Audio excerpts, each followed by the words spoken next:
kita tutup yang udah lama, kita tutup yang udah lewat. Kita sama-sama punya trauma, punya luka gitu kan, tapi yuk aku mau berjuang lagi loh.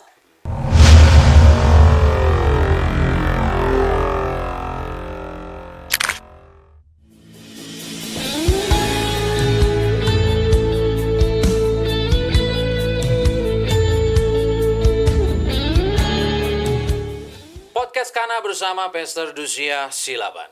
Setiap hari Minggu jam 4 sore, Dulos Production mengadakan ibadah Minggu di Hotel Haris lantai 5, Mall FX Sudirman, Jakarta Pusat. Setiap hari Minggu aku ada di sana. Bagi Bapak Ibu, teman-teman yang berada di wilayah Jakarta dan sekitarnya, mari bergabung.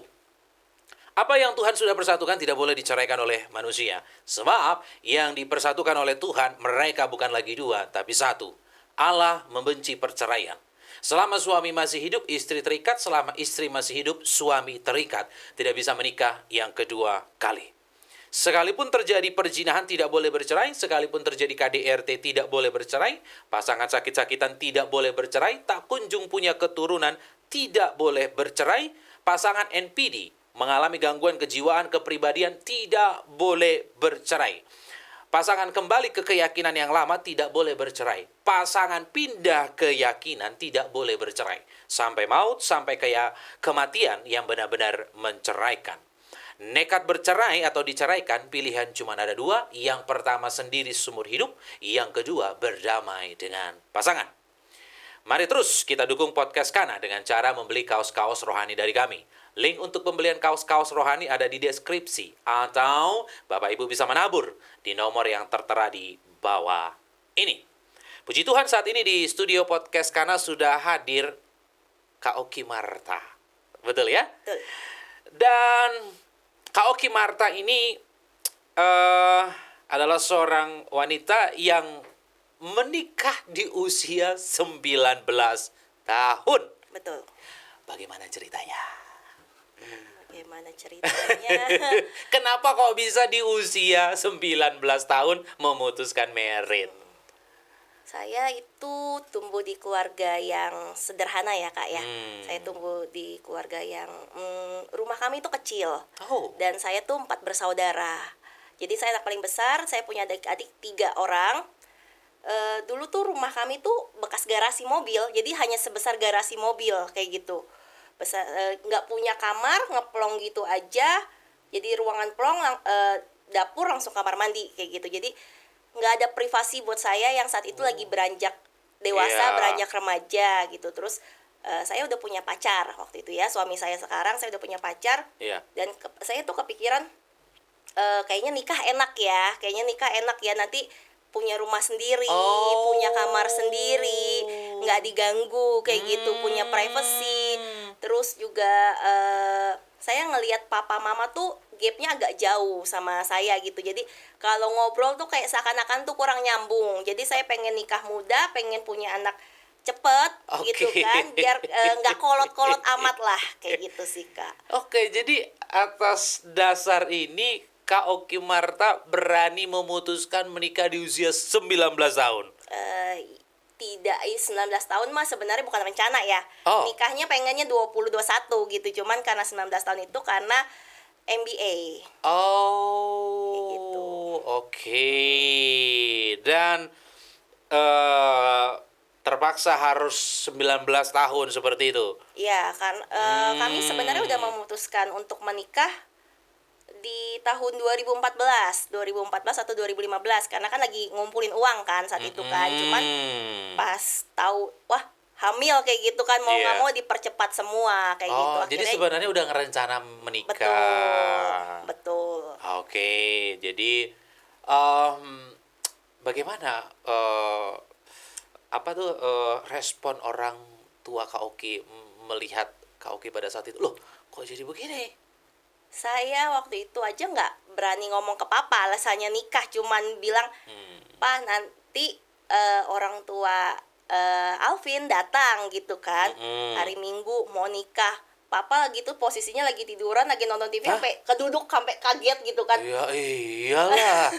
Iya, maksudnya lu yakin kayak gitu kan, lu yakin mau nikah? Emang lu orang udah punya apa kayak gitu kan? Karena balik lagi kami sama-sama tumbuh bukan dari keluarga yang berada gitu. Jadi masih banyak perjuangan dan kami sama-sama anak pertama pula. Wah. Tulang punggung gitu loh. Jadi papa kaget banget gitu kan, adik saya masih kecil-kecil. Lu yakin mau nikah gitu. Terus iya besok udah datang. Mungkin papa udah ada kecurigaan ke sana, cuman papa nggak ngomong kayak gitu. Cuman papa nggak ngomong, mama nggak ngomong. Ya sudah, habis itu berjalan seperti yang kami rencanakan kayak gitu. Orang tuanya datang meminta saya kepada papa mama gitu kan. Kayak ibarat kalau orang Chinese kan sanjit lah ya, cuman versi sederhananya kami itu datang gitu. Ke rumah nih ya? Datang ke rumah. Berarti ngeliat langsung rumah kecil tersebut. Iya, ngobrol kayak gitu. Terus baru nanti rencananya mau nikahnya di sini kayak gitu. Udah cari restonya nih. Seperti itu. Terus oh ya udah, maksudnya kalau memang anak-anak udah sama-sama mau ya silahkan kayak gitu. Maksudnya jalanin bener-bener, tapi ya kata papa kayak gitu. Tapi pada waktu itu mertua tahu MBA? Kalau mertua tahu. Oh tahu. Mertua tahu. Berarti udah diskusi sebelumnya nih. Iya, kalau suami sama orang tuanya sudah diskusi. Oh, jadi kalau datang nanti ya udah jangan terlalu dibahas gitu. Oke. Dan pas hari H itu masih nggak tahu. Tahu harusnya, maka kan udah kelihatan. Dari proses sanjit itu jaraknya 3 bulan tuh udah kelihatan sih. Udah kelihatan. Akhirnya Kak Oki jujur atau papa mama yang nanya nih? Papa mama bukan tipe yang ngobrol. Kami tuh bukan tipe yang heart to heart bisa ngobrol. Makanya aku balik lagi, aku pengen punya anak di usia muda biar bisa ngobrol. Kayak gitu, biar bisa kayak temen. Ini bener-bener aku tuh entahlah ya, mungkin aku doang atau adik-adikku juga, aku nggak tahu gitu. Aku tuh jarang ngobrol sama papa mama. Kayak gitu. Jadi jadi nggak pernah yang ada apa-apa curhat, ada apa-apa cerita, enggak. Jadi sekarang aku lagi menanamkan itu sih ke anak-anakku sih. Jadi waktu papa mama ngelihat perubahan bentuk tubuh Kak Oki Marta, mereka ini diam-diam aja ya, nggak ada komunikasi ya? Nggak komentar, nggak apa. Tapi tahu lah ya, gitu ya. Dan sebenarnya kalau terjadi MBA dalam kekristenan, boleh diberkati, boleh tidak. Jadi ada beberapa pandangan berkata bahwa kalau MBA wajib ya tanggung jawab dengan cara si pria menikahi si wanita. Enggak. Itu pandangan kolot ya, itu pandangan orang-orang tua zaman dahulu. Kalau kita sesuai dengan kekristenan, pernikahan itu sesuatu yang sangat sakral. Jadi bukan apa namanya itu sesuatu yang gampangan gitu loh. Oh, terjadi MBA, pemberkatan. Oh, begini-begini pemberkatan. Nggak bisa. Gitu loh. Jadi dalam kekristenan MBA terjadi hamil di luar nikah, boleh diberkati, boleh tidak. Gitu ya. Artinya tuh besarkan anak tersebut, itu tanggung jawab. Besarkan anak tersebut. Gitu ya, karena kalau tidak saling cinta, apalagi ya itu namanya kecelakaan ya. Kita nggak tahu ya, ada orang yang suka sama suka, artinya tidak ada cinta, tidak ada persiapan pernikahan ke depannya, jangan diberkati, justru nanti jadi ribet. Gitu, karena pernikahan Kristen itu detik diberkati nggak bisa cerai gitu ya. Dan ini dan memang ini pernikahan yang memang sebenarnya sudah dirancang. Cuman ya itu tadi keburu jatuh dosa. Ya, dan bagaimana pasca pernikahan? Pasca pernikahan ya, kan habis menikah nggak lama, selang 5 bulan ya, kalau nggak salah 5 bulan 4 bulan saya melahirkan anak pertama. Itu ya papa mama senang, walaupun ya caranya salah, cuman kan mereka tetap menyambut cucu pertamanya kayak gitu kan. Dari pihak suami kan juga itu cucu pertama gitu. Dan waktu nikah itu benar-benar ya hanya keluarga yang datang ya? Enggak, kami kan ada ngadain pesta sih, Pak. Ngadain pesta juga? Ya, ada resepsi gitu? Ada resepsi. Ada resepsi memang yang tidak terlalu besar, cuman ya ada teman-teman dekat lah, teman-teman dekat dan keluarga yang datang sih. Gitu. Dan setelah nikah, rumah sendiri ini? Keluar dari rumah ya? Iya, akhirnya kan bisa terbebas dari rumah, bisa punya kamar sendiri, ya walaupun cuma ngekos awalnya. Nggak apa-apa. Ya, yang penting maksudnya punya lemari sendiri, nggak ada yang kotak-katik, nggak pakai sama-sama kayak gitu. Benar. Jadi waktu itu baru awal nikah masih ngekos, baru kita cari kontrakan kayak gitu. Dan suami pada saat itu udah punya kerjaan ya? Udah. Oh, puji Tuhan. Udah punya kerjaan. Hanya beda sedikit ya tahunnya ya? Iya, saya sama suami itu cuma beda 1 tahun. Oh, oke. Jadi pacaran dari kelas 2 SMA, dia kelas 3. Oh, ini kakak kelas. Oh, jadi udah dari SMA pacarannya? Iya, betul. Dari SMA. Iya, ampun lama bener. KPR udah lunas sekarang, Kak. Oh, dari SMA ya? Oke. Lahirlah anak pertama. Oke, nggak ada halangan itu. Biasanya kan ada halangan lah, apalah. Halangannya ya namanya ngelahirin anak pertama ya normal kan. Jadi sempat susah cari jalan lahir lah. Waktu itu pembukaannya sangat lama kayak gitu kan. Akhirnya ya udah tetap berjuang dan puji Tuhan masuk rumah sakit itu dari jam 4 sore. Lahirnya besok pagi jam 8. Lama sekali. Iya, lama banget waktu itu lahirnya karena benar-benar dan ya puji Tuhan semua lancar sih, anaknya juga sehat sekarang. Oke, puji nama Tuhan ya. Iya. Oke, dan bagaimana rasanya menikah? Apakah seperti yang kamu lihat di film-film Korea? Dulu nggak ada film Korea. Oke. Banyak sinetron, cuman Oke. ya tidak seindah, tidak seenak yang saya pikirkan, tidak seenak yang saya bayangkan sih. Oke. Jadi ya menikah itu ternyata sulit, Oke. gitu kan? Bukan hanya ternyata menikah itu bukan hanya saya dan suami, tapi menyatukan 2 keluarga. Betul. Dan itu yang agak berat sih ya buat saya kayak gitu kan, karena kan saya dididik seperti ini, dididik seperti itu gitu. Mungkin kalau kita hanya berdua, ya kalau bertengkar ya berdua aja gitu. Betul. Kan. Cuman kalau ada pihak-pihak lain kan kadang jadi nambah runyam kayak gitu. Betul. Jadi di salah satu sisi Kak Oki Marta senang karena akhirnya bisa punya ruang privasi. Betul. Ya, tidak tidur bareng-bareng lagi. Betul. Gitu. Ada anak, tapi ternyata wow, banyak tanggung jawab. Ya, makanya aku senang ada beberapa orang menikah tuh tidak diucapkan selamat berbahagia, tetapi selamat berjuang. Harusnya seperti itu ya. Selamat mempertahankan pernikahan, karena godaan pasti banyak, Betul. tekanan pasti banyak, tidak ada pernikahan yang mulus. Ya. Ya, makanya beberapa orang berkata selamat berjuang. Betul. Oke, ada sifat-sifat suami yang akhirnya kamu baru tahu setelah menikah? Enggak sih, kalau yang baru tahu banget ya enggak, karena kan kami pacaran lumayan lama ya, kayak 3,5 tahun. Jadi udah tahu sebenarnya. Ya, udah tahu gitu kan berantemnya. Terus kan pacaran juga yang bukan yang mulus 3,5 tahun, pasti ada putus nyambungnya juga kayak gitu. Jadi udah sama-sama tahu lah, dia tahu jeleknya saya tahu jeleknya dia. Cuman ya memang lebih kebuka lagi aja pas nikah gitu kan. Ya dari kan namanya tinggal bareng kan. Oh ternyata orangnya begini, ternyata orangnya begitu, kayak gitu. Oke, dan sering berantem? Enggak sih. Enggak sih. Paling perbedaan pendapat ya. Iya, betul. Dan bagaimana dengan ekonomi keluarga? Ada goyang, ada terpaan badai? Apa mulus-mulus saja? Waktu awal-awal pernikahan mulus-mulus aja sih. Puji Tuhan, saat itu juga kan saya masih kerja, dia kerja. Oh, sama-sama kerja.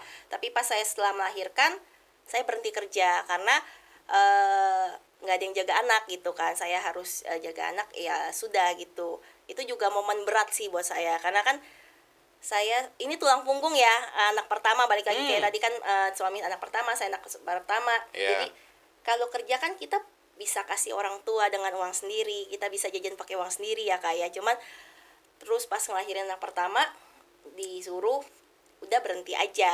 Dia siap support kayak gitu.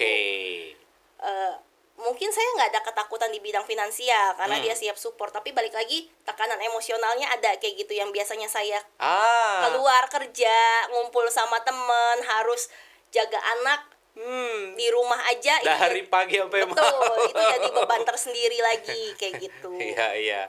Di salah satu sisi ya enak, memang nggak cari duit, Ya. tinggal terima duit. Ya. Cuman itu tadi, yang terbiasa beraktivitas pasti akan berasa banget. Betul. Wah ini kayak, wah ada yang aneh gitu ya. Betul, Biasa kita iya. gerak, berpikir. Iya. Dan itu sempat ngalamin baby blues sih. Oh, Sampai iya, ngalamin iya, iya. baby blues kan karena suami kan kerja malam ya waktu itu. Oh.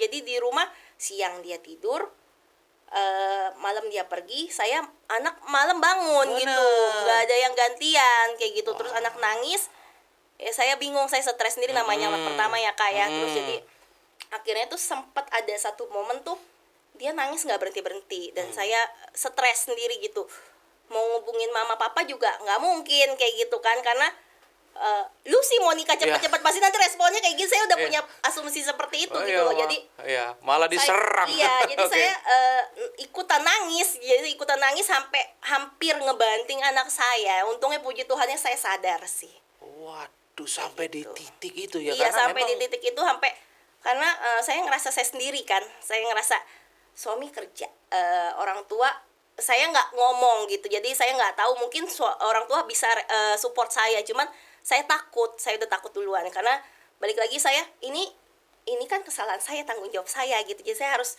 melakukan tanggung jawab saya, tapi saya stres gitu. Tapi saya stres, nggak ada teman, nggak ada yang bisa diajak minta tolong. Suami yang harusnya nolong lagi kerja, jadi saya nggak mau ngebebanin dia juga urusan anak. Iya. Pas anak nangis, saya stres, ikutan nangis jadinya. Kayak gitu sih. Oke.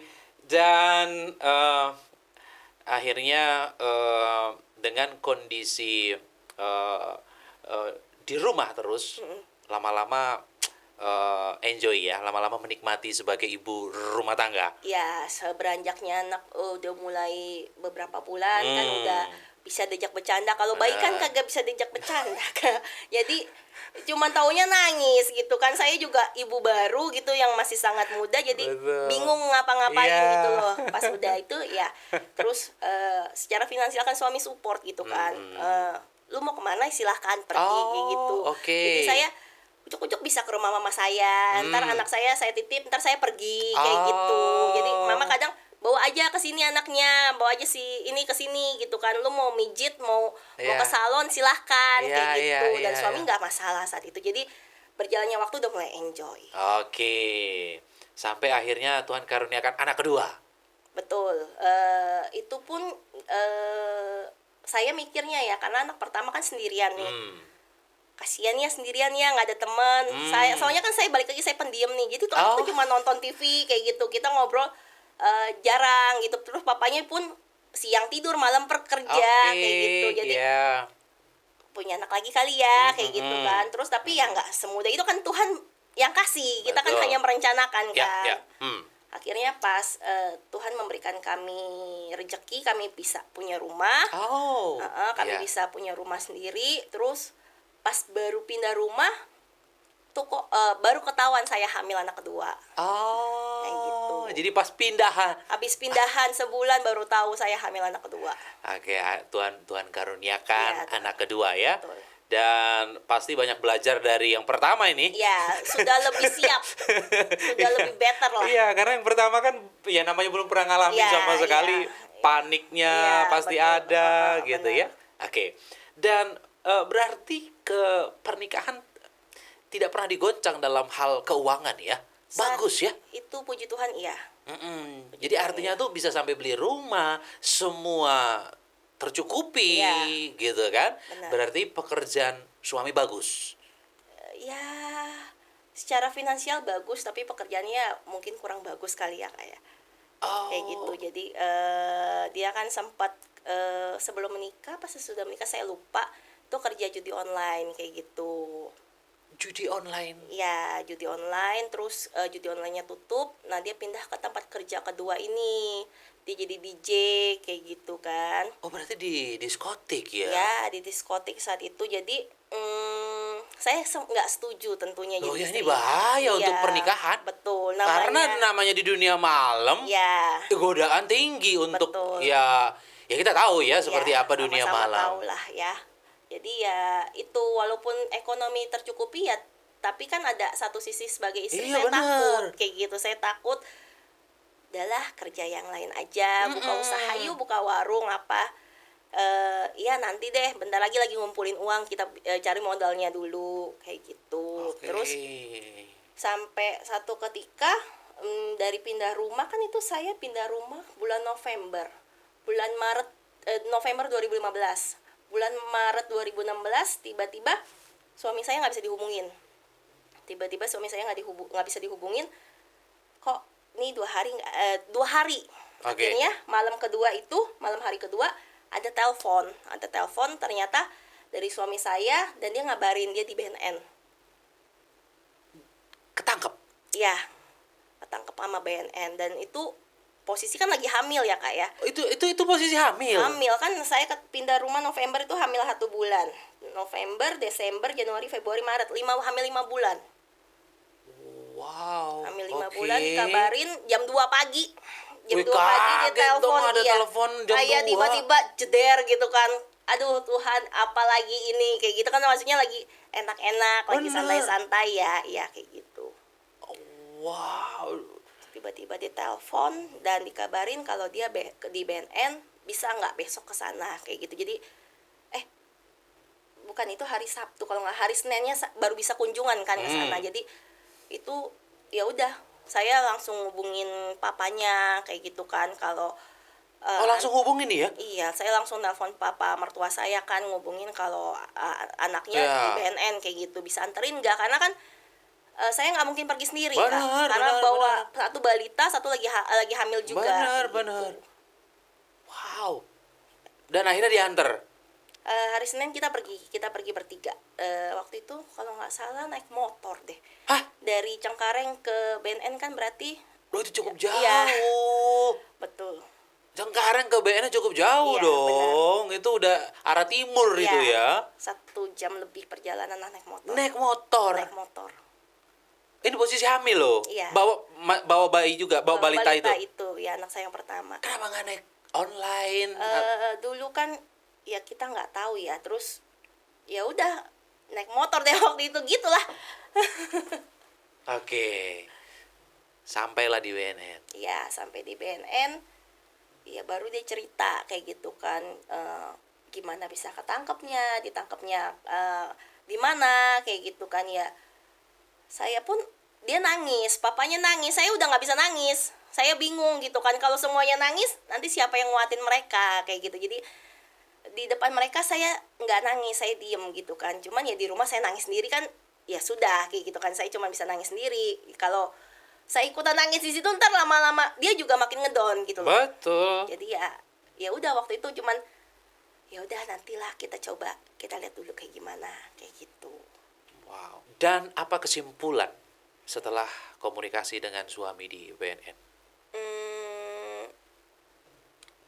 Kita belum ada rencana apa-apa sih ya saat itu kan, cuman tahu berharapnya ya kena pasal yang ringan tentunya kan. Kita mengusahakan apa yang bisa kita usahakan saat itu. Cuman ternyata di BNN dia sebulan 2 bulan, hampir 3 bulan, baru dilimpahkan ke kejaksaan. Di kejaksaan, pas sidang segala macam, semuanya masih berjalan tuh sampai pertengahan sidang ke berapa, sidangnya pun maju mundur Kak gitu loh. Jadi nggak yang mulus kayak gitu. Nah di situ kayak perasaan saya juga udah nggak enak sih. Dan sampai akhirnya pas putusan sidang putusan itu anak saya yang kedua udah lahir. Ya, sidang putusan saya datang sambil bawa bayi saya yang masih merah, anak kedua gitu. Anak ke-1 pun saya bawa. Cuman dia kan nggak bisa masuk ruang sidang ya. Jadi dia sama mertua saya di depan nungguin saya bawa bayi saya ke dalam. Terus tiba-tiba hakim memutuskan penjara seumur hidup. Itu kayak kehantem batu kedua kalinya gitu. Setelah dengar suami saya di BNN, hukuman seumur hidup gitu kan, sambil bawa bayi. Tuhan, ini apa lagi kayak gitu loh Kak. Tidak ada keringanan karena kan ini ada bayi yang baru lahir. Saat itu tidak ada keringanan sama sekali. Dan itu yang, tapi pihak keluarga sudah berjuang kan? Sudah berjuang ya kita kan berharapnya ya suami saya juga kelakuannya baik lah, selama sidang pasti ngikutin lah, dia juga pasti takut dong, Ya, namanya benar. ini kasus pertama ya. Ya. Dia pun ya saya tahu lah kelakuan dia nggak mungkin yang aneh-aneh di dalam gitu, dan dia juga ya kami sama-sama berjuang, dia berjuang berkelakuan baik, kami berjuang di luar seperti itu kan, menghubungi misalnya cari pengacara Betul. atau apa kayak gitu. Terus ternyata pas sidang tiba-tiba diputuskan seperti itu, dan itu ya bikin kami shock sih. Balik lagi, suami diam, saya pun diam, karena kita nggak bisa, kita bingung responnya harus Yeah. gimana. Dan tiba-tiba mertua masuk, tahu mertua yang nangis lagi gitu, yang Iya, benar. ya anaknya gitu masih Iya, muda. seumur hidup. Betul. Umur berapa pada saat itu? 24 tahun. Waduh. 24 tahun. 24 tahun divonis seumur hidup. Iya, betul. Oke. Otomatis dalam masa-masa sidang kan sudah tidak bekerja tuh. Bagaimana dengan keuangan keluarga? Berarti hidup dengan tabungan, sisa-sisa tabungan. Betul. Hidup hanya sisa-sisa dari tabungan aja. Akhirnya ya saya kan orang yang cukup cermat ya, puji Tuhan gitu. Jadi saya udah kalkulasi nih, kira-kira ini tabungan cukup sampai berapa lama nih. Sampai berapa lama nih, terus udah ngirit sengirit-ngiritnya. Kalau siang tuh jangan nyalain lampu lah kayak gitu. Terus anak kan makannya gampang waktu itu, yang baby puji Tuhan ASI, jadi nggak perlu sufor. Terus jadi saya makan warteg sehari sekali, sehari dua, sampai waktu itu sempat turun berat badan tuh jauh sekali. Oh iya. Kayak gitu, saking ngiritnya ya, saking ngiritnya Kak. Sampai ya udah, terus saya mikir ini nggak bisa nih pakai tabungan terus. Pasti kan lama-lama akan habis. Benar, kayak benar, gitu. benar. Jadi mau nggak mau saya harus memutuskan kerja kayak gitu kan. Apalagi sudah divonis gitu ya, nggak mungkin nunggu nih. Iya, jadi Kerja. betul. Pas kerja, suami sempat nggak setuju. Nggak setuju kerja. Suami nggak setuju saya kerja. Loh, kalau karena nggak kerja dari mana? kan dia bilang dia mau usaha di dalam, maksudnya mau cari kerjaan lah, entah jadi tamu atau apa kayak gitu kan. Jadi pesuruh gitu. Cuman saya bilang ya udah, sama-sama kerja deh, kamu usaha di dalam buat kamu dulu aja, nggak usah mikirin aku sama anak-anak kayak gitu kan. Benar. Kalau kamu udah cukup itu udah puji Tuhan banget kayak gitu loh. Terus akhirnya saya kekeh mau kerja gitu kan. Memang kan saat itu anak masih bayi yang nomor 2, yang itu masih balita, masih butuh sosok orang tua. Cuman kita mesti hidup juga kan Kak, nggak mungkin nggak kalau nggak ada uang ya nggak hidup kayak gitu kan. Baru kerja 1,5 bulan, akhirnya malah jadinya berantem sama suami kayak gitu. Jadi berantem, lu tega ninggalin anak, waktu itu kan di Cengkareng tuh rumah papa, di Jembatan Besi. Jadi tuh anakku pulang sekolah sama adikku yang kecil tuh tinggal bareng aku kan, karena bawa bantuin aku naik ojek, bawa ke ke Jembatan Besi kayak gitu. Ntar kalau ada apa-apa sama anak-anak, lu nggak nyesel, lu nggak takut kayak gitu. Akhirnya dia mikir sampai ke situ ya. Dia mikir sampai ke situ, dan akhirnya saya ya udah deh, berhenti deh, maksudnya coba cari usaha apa yang bisa dijalanin dari rumah. Oh, bener, iya bener. Jadi nggak harus keluar rumah gitu. Ya kayak gitu, coba-coba jualan online sampai gimana, akhirnya berakhir di masak sih, sempat jualan makanan Catering gitu. ya. Sempat jualan catering, tapi namanya jualan kan ya gitu ya kayak nggak punya tempat, hanya mulut ke mulut kayak gitu. Jadi kalau ada yang beli ya baru bikin, kalau enggak ya enggak kayak gitu loh. Terus ya jadinya ya udah, yang penting bisa melangsungkan hidup aja sih, walaupun memang tabungan masih ada kayak gitu. Iya benar Kayak gitu. Wow. Dan bagaimana dengan vonis seumur hidup? Karena kan ini berbicara pernikahan. Kak Oki masih muda. Artinya suami pada saat itu 24, berarti Kak Oki 23. Ya. Pasti banyak dong yang apa tuh? Ya, yang berusaha untuk udahlah, cerai, nikah lagi. Masih muda. Ini seumur hidup loh. Artinya seumur hidup itu berarti sampai meninggal di penjara kan? Betul.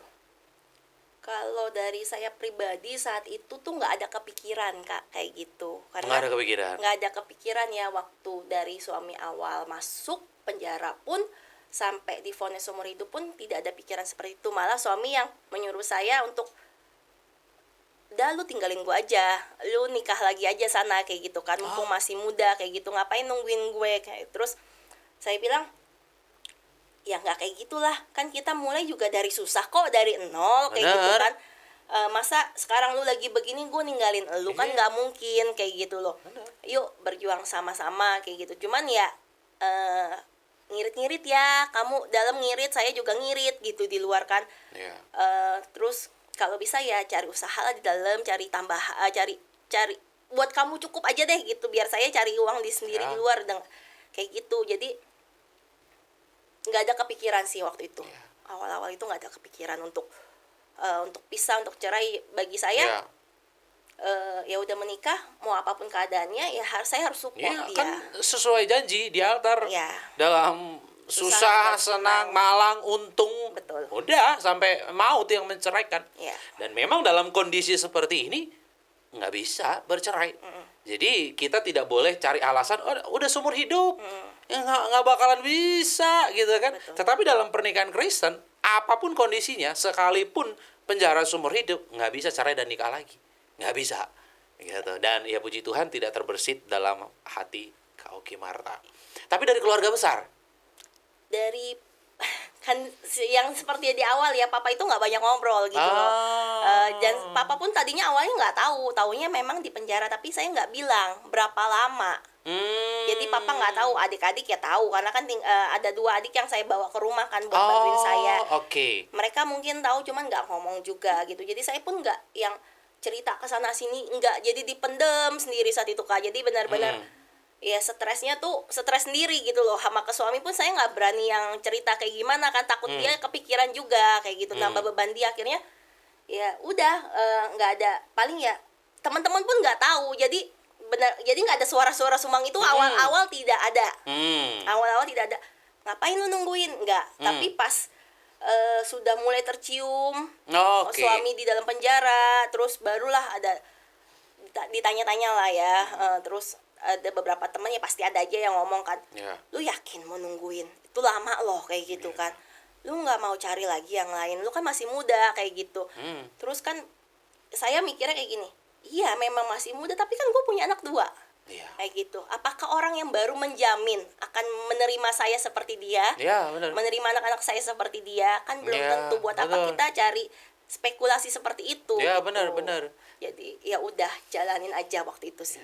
Sebenarnya bukan menunggu ya, karena buat apa ditunggu? Karena seumur hidup nih Ya, ya. benar. Sebenarnya gitu kan? Ya. Karena nggak bisa nunggu nih, karena memang kita udah tahu dia akan sampai meninggal di dalam penjara, gitu ya. Dan komunikasi terus lancar ya selama di dalam penjara, suami dalam penjara. Ya, Kak Oki saya sering jenguk, rajin jenguk ya. Betul. Hampir nenteng bayi, ambil bawa balita, kadang titipin, naik busway gitu ke lapas atau naik kereta. Kayak gitu sih. Jadi masih ada komunikasi lah. Jadi ya kekuatan saya saat itu pas ngobrol sama dia, ketemu sama dia gitu. Walaupun kadang-kadang ya capek ya, lelah ya pasti Kak ya. Kayak gitu sih.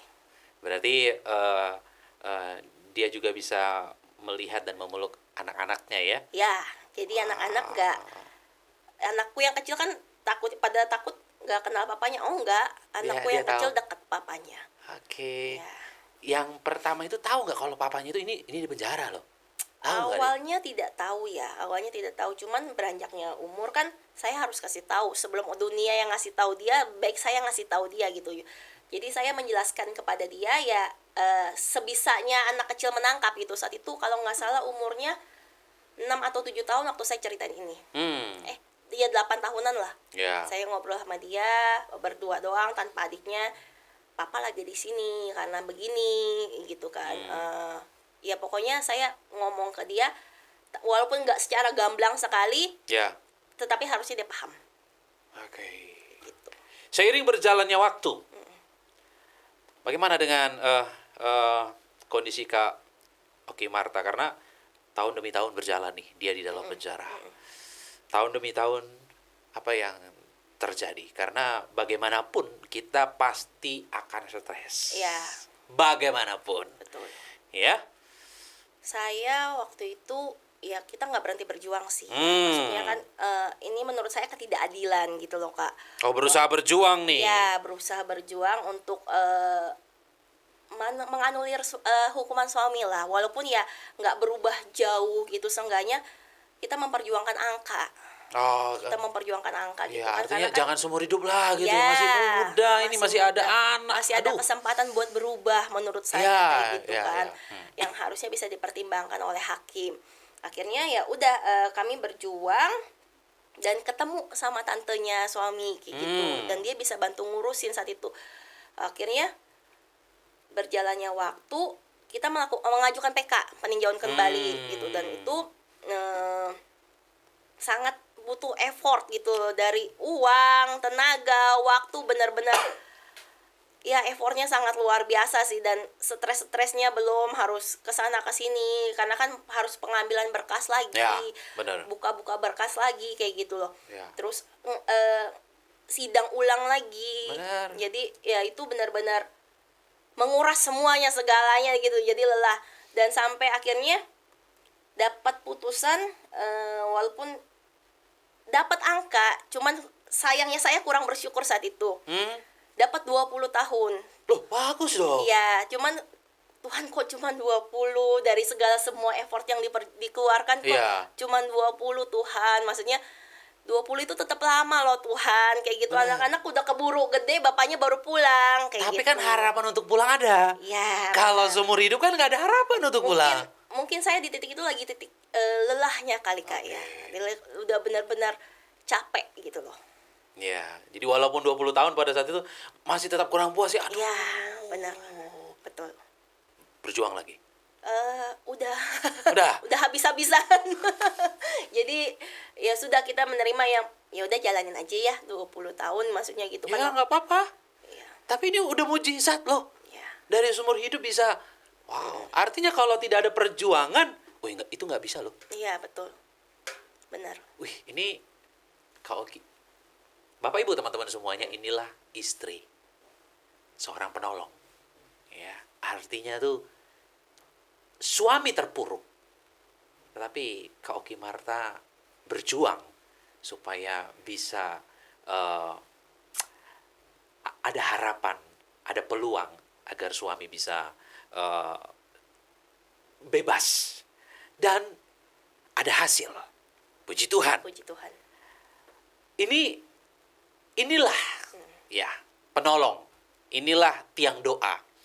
Jadi istri itu bukan cuma sekedar membesarkan anak, bukan cuma sekedar terima duit dari suami, tetapi ketika suami terpuruk, kita sebagai penolong tiang doa ya gerak. Ya, gerak. Artinya tuh belum ada hasil, gerak lagi. Ya, sebagai penolong kita tidak boleh menyerah. Betul. Ini perjuangan istri yang luar biasa ya, artinya dari seumur hidup akhirnya bisa berkurang jadi 20 tahun. Keren sekali. Dalam masa-masa stres, dalam masa-masa depresi, pernah nggak kehilangan pengharapan dan berkata, cerai aja lah. Yang penting gak nikah lagi. Ada Kak. Nggak mungkin kalau bohong kalau saya bilang nggak ada. Oke, ya. berarti ada ya. Ada. Karena kan anak sudah beranjak dewasa. Anak sudah beranjak besar dan mereka tuh butuh sosok papa. Apalagi kan anak saya dua-duanya laki-laki. Jadi kan yang seperti kita tahu ya, anak laki-laki butuh figur papa. Betul. Ya, jadi semampu-mampunya saya sebagai orang tua wanita yang memerankan peran papa tetap nggak akan bisa menggantikan sosok papa. Betul. Kayak gitu. Jadi saya sampai ini gimana nih anak-anak nih, saya takut anak-anak saya hilang arah gitu loh. Dan saya mulai berani terbuka ke safe person saya, ke mentor saya saat itu. Saya punya mentor, saya bertemu di gereja saya saat ini. Oke, mulai konseling. Saya mulai konseling, menceritakan kondisi saya yang sebenarnya, ya dia sendiri pun sampai kaget gitu kan. Oh, awalnya nggak tahu nih. Nggak ada yang tahu, benar-benar kagak ada yang tahu gitu. Jadi benar-benar saya pendam sendiri, jadi makanya Iya, benar. burnout sekali kayak gitu. Benar. Akhirnya pas udah ketemu sama mentor saya ngobrol, dia cuman bilang kayak gini, kamu nggak usah pusing sama anak-anak kamu. Bapak di surga itu lebih dari bapak di dunia, kayak gitu loh. Alvin mungkin memang papa yang baik buat anak-anak kamu, tapi bapak di surga tuh bapak yang lebih baik buat anak-anak kamu. Dan saya pegang itu gitu loh. Tuhan, saya nggak bisa selamanya sama anak saya pun nggak 24 jam sama anak-anak. Tapi bapak tolong jaga mereka, kayak gitu, bahwa mereka di jalan yang lurus lah, jalan yang benar lah gitu. Jangan sampai mereka tumbuh menjadi anak-anak yang gak kenal Tuhan. Saya nggak mau itu. Oke. Berarti mentor memberikan arahan yang benar ya. Betul. Di saat ini udah mau memutuskan kayaknya udah nggak bisa nih gitu ya. Ya itu pun beberapa kali Kak, jadi nggak cuma sekali ada pikiran kayak gitu kan. Jadi balik lagi karena semuanya dipendam sendiri ya, disimpan sendiri, jadi bener. Capek gitu loh. Benar. Ci, udahlah Ci, mau pisah. Ya. Coba ngobrol dulu, ngambil keputusan nggak boleh dengan kepala panas, coba dingin dulu. Terus balik lagi saya doa, Tuhan, kalau Tuhan mau saya bertahan, tolong kasih saya kekuatan. Gitu. Tuhan tolong kasih saya kekuatan. Akhirnya balik lagi, hubungan mulai pulih lagi, karena kan dia jauh, saya jauh, komunikasi susah, jadi pasti hubungan retak ya Kak ya, maksudnya komunikasi nggak lancar, jadi ya seperti itu. Jadi ntar pas ketemu malah berantem, atau pas dia bisa lagi pakai wartel nelpon saya cuman minta uang atau gimana, jadi ya stres gitu loh. Terus betul. akhirnya Tuhan coba pulihkan saya, tapi saat itu saya masih ngototnya Tuhan ubahkan dia, Tuhan ubahkan dia, tapi saya lupa Tuhan ubahkan saya, kayak gitu. Saya lupa kayak gitu. Terus itu terus diingatkan, buat merubah Alvin tuh gampang loh Ki. Yang Tuhan mau rubah tuh kamu dulu. Mentor saya tuh selalu ngomong kayak gitu. Terus berjalannya waktu, ya saya ngikutin beberapa kegiatan lah yang saya akhirnya coba gali apa sih luka-luka saya, apa sih trauma-trauma saya yang bikin saya tuh sulit. Walaupun saya ngomongnya saya nunggu suami saya kayaknya keren banget gitu, saya baik banget, setia banget, tapi enggak, ternyata saya tuh punya luka yang saya nggak bisa ngampunin suami saya, kayak gitu loh. Ada yang saya nggak bisa ceritain ya, kayak beberapa tuh kayak suami tuh mungkin menyakiti, cuman saya nggak ambil pusing, tapi ternyata tuh ada gitu di dalam gitu. Terus pas Tuhan ingetin lagi, Tuhan saya mau ampuni dia, Tuhan saya mau ampuni dia gitu. Akhirnya ya Tuhan isi kekuatan baru seperti apa kayak gitu. Tapi namanya manusia kan nggak mulus-mulus aja Kak. Walaupun seperti itu, daging kita lebih kuat. Betul ya? Daging kita lebih kuat. Balik lagi, cekcok lagi, berantem lagi, sampai akhirnya satu titik tuh udah benar-benar give up, benar-benar capek. Sampai saya datangin mentor saya, ngomong pun udah sampai nggak kena sama saya sampai datengin ibu gembala saya. Bu, saya mau pisah, saya mau cerai, kayak gitu kan. Saya udah nggak kuat, nggak apa-apa, saya nggak nikah lagi, nggak apa-apa. Tapi saya, yang penting saya nggak mau tahu urusan dia, terserah dia mau gimana. Yang penting saya bisa jalanin hidup saya dengan normal. Betul. Pikiran saya kayak gitu kan. Terus ibu gembala tuh sempat ngomong, kalau kamu mau pisah kenapa nggak dari dulu? Buat apa sampai sekarang nungguin? Ini udah setengah perjalanan. Setengah perjalanan kayak gitu kan. Terus saya saat itu nggak terima omongan, karena kan balik lagi saya masih marah ya. Ibu kan nggak tahu. Yang ngejalanin kan saya.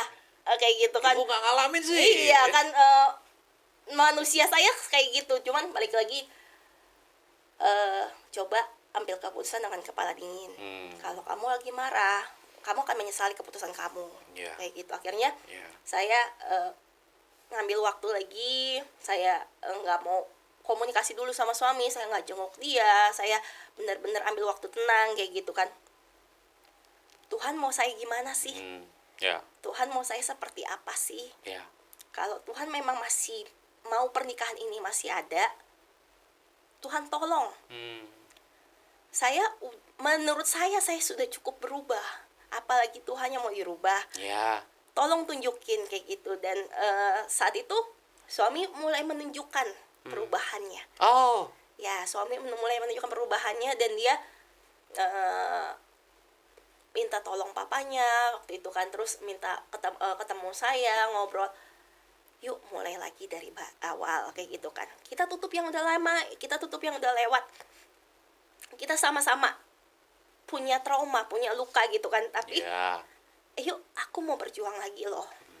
Kita kan kalau kamu masih sayang sama aku, ayo usaha lagi. Dia sempat ngomong kayak gitu sih, ke akhirnya dan saya ya mungkin Tuhan sentuh hati saya bilang, Tuhan maunya kayak gini ya udah, tolong beri saya kekuatan. Ya udah yuk, aku bilang.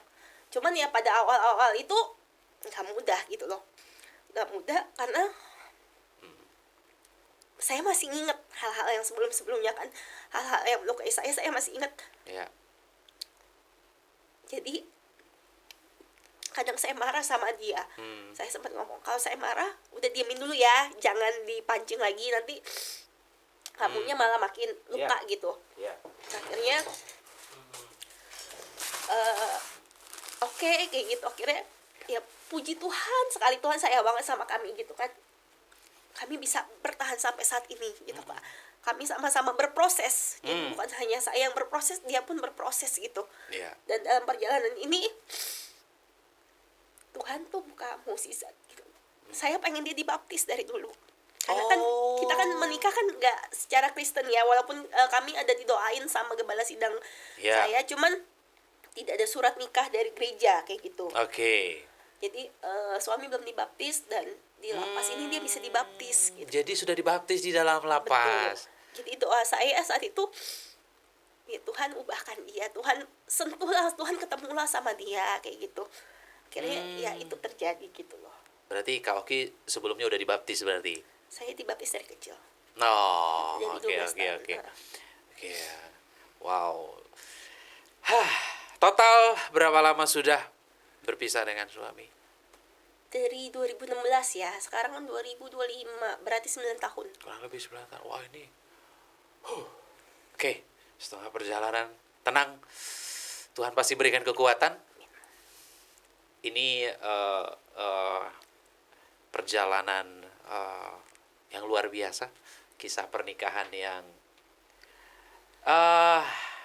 menjadi inspirasi buat banyak orang. Karena di luar sana mungkin ada 1-2 orang yang menghadapi hal yang sama seperti Kak Oki. Hampir sama mungkin. Tapi apapun itu, kita serahkan semuanya ke dalam tangan Tuhan. Kita serahkan semuanya ke dalam tangan Tuhan. Dalam pernikahan Kristen, ketika kita diberkati memang tidak bisa mundur. Bukan terletak di surat nikahnya, tetapi ketika kita pemberkatan mengucapkan janji setia di hadapan Tuhan. Karena ada beberapa orang berkata, kami belum punya surat nikah, gereja tidak mengeluarkan atau belum mengeluarkan gitu ya. Bukan terletak di situ. Tetapi ketika ada hamba Tuhan, ada perwakilan Tuhan yang memberkati, mengucapkan janji setia di hadapan Tuhan, udah sah.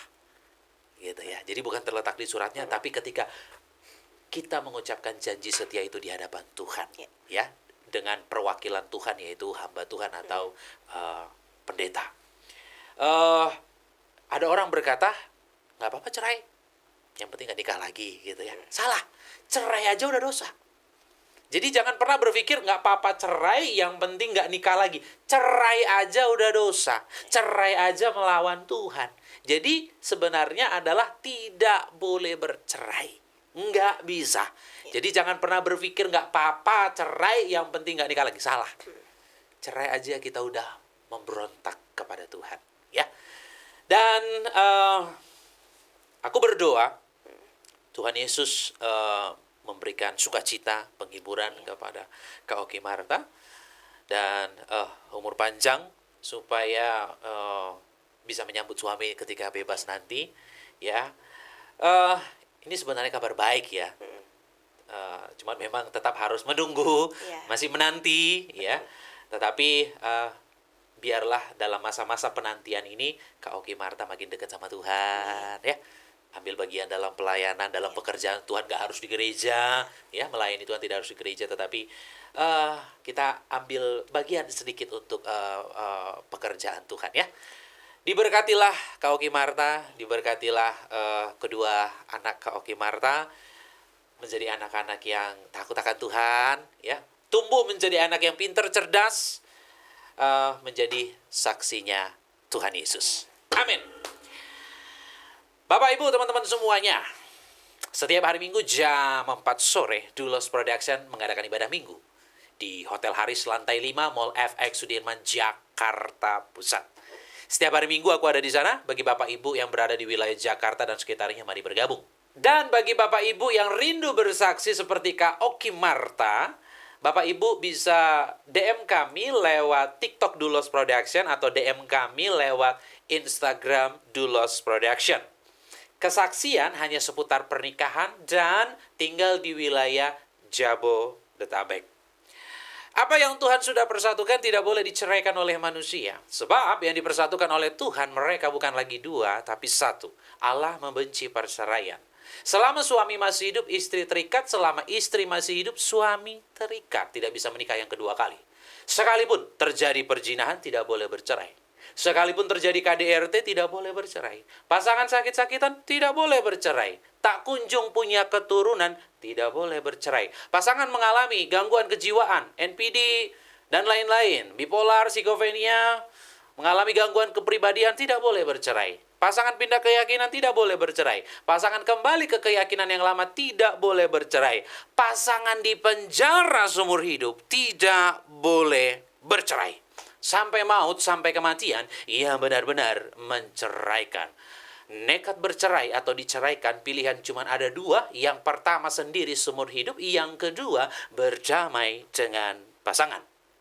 Mari terus kita dukung podcast Kana dengan cara membeli kaos-kaos rohani dari kami. Link untuk pembelian kaos-kaos rohani ada di deskripsi. Atau Bapak Ibu bisa menabur di nomor yang tertera di bawah ini. Sampai ketemu lagi di podcast Kana berikutnya. Say No to Divorce.